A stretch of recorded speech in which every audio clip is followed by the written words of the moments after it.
ঠিক 1 বছর আগে বিয়ের পিঁড়িতে বসেই সবাইকে চমকে দিয়েছিলেন জনপ্রিয় সঙ্গীত শিল্পী তাহসান খান। যুক্তরাষ্ট্র প্রবাসী রূপসজ্জা শিল্পী রোজা আহমেদের সঙ্গে তার সেই বিয়ের খবর বিনোদন জগতে ছিল টক অব দ্য টাউন। কিন্তু সেই নতুন শুরুর রেশ কাটতে না কাটতেই বেজে উঠল বিচ্ছেদের সুর। সম্প্রতি তাহসান নিজেই নিশ্চিত করেছেন যে তিনি আর রোজার সঙ্গে থাকছেন না, বর্তমানে তারা আলাদা থাকছেন।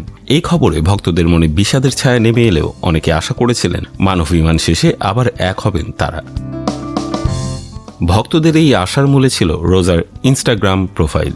বিচ্ছেদের গুঞ্জনের মাঝেও সেখানে শোভা পাচ্ছিল তাহসানের সঙ্গে কাটানো অসংখ্য স্মৃতিময় মুহূর্ত এবং নিজের নামের পাশে থাকা খান পদবি। দুজনের পথ যে পুরোপুরি ভিন্ন দিকে বেঁকে গেছে তার চূড়ান্ত প্রমাণ মিলল রোজার সোশ্যাল মিডিয়া হ্যান্ডেলে। দেখা গেছে নিজের প্রোফাইল থেকে তাহসান সংক্রান্ত সব ছবি ও স্মৃতি মুছে ফেলেছেন। শুধু তাই নয়, নামের সঙ্গে যুক্ত করা খান পদবিটিও সরিয়েছেন।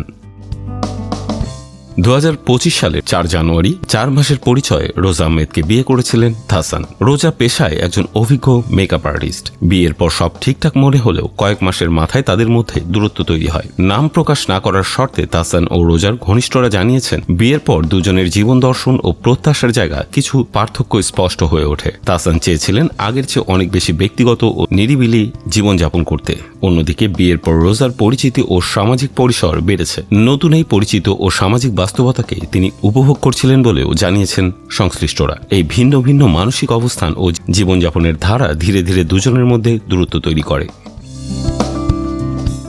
ঘনিষ্ঠ মহলের ভাষ্যমতে শুরুতে এই দূরত্ব কাটিয়ে ওঠার চেষ্টা করলেও একসময় মতের অমিল প্রকট হয়ে ওঠে। কাউকে দোষারোপ না করে পারস্পরিক সম্মানের জায়গা থেকেই সম্পর্কের ইতি টানেন এই দুইজন। জানা গেছে গত বছরের শেষ দিকে বিচ্ছেদের আনুষ্ঠানিক প্রক্রিয়া সম্পন্ন হয়।